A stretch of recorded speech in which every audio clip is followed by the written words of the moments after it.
Hey kids, Mr. Glenn here. We're going to learn how to cut something out in PhotoPea.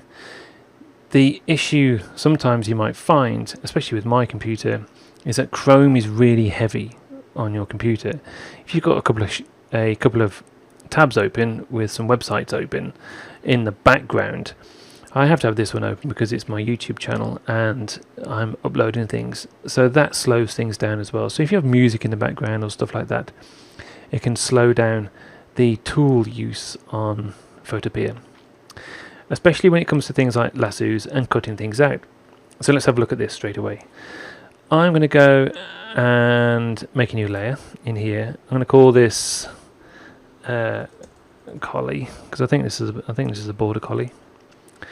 In here I've cut the dog out, and you will have noticed that the dog here is in the middle of nowhere really. I want to paste the dog into the background here. What I've stumbled across is that the lasso tool, which I would normally cut it, I wouldn't really cut it out with.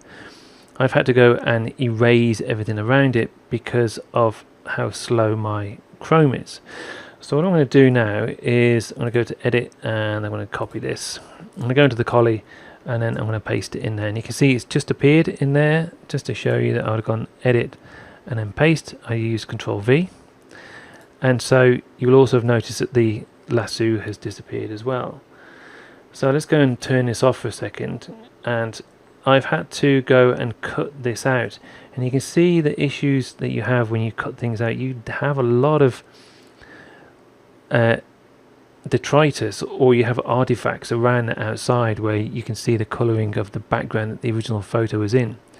This isn't so bad if you use the lasso tool, but I will show you now is the lasso tool is probably one of your better bets to cut it out and then paste it into a new layer, and you can delete this old layer. You can use the magnetic lasso tool if your computer is relatively new, and if I show you how to magnetically lasso this, if you just click and click and click, and you can see straight away that as I'm clicking now, it's having a think about where my lasso actually should go, and you can see that this has started to select some bits and pieces. So I'm going to click and just let it think for a minute. There we go. You will find this though, the magnetic lasso is a lot better, but you do have to train it. You can see if you look how that line is moving, you do have to train it quite heavily,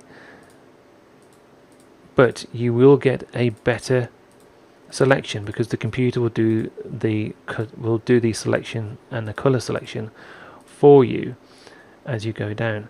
What you will find though is where there are two colors the same, you'll get confused and you'll have to go and train it up. So if I come in over here, especially on the inside of those legs, let's go over here, you can see I've double clicked by accident and it's just jumped straight across.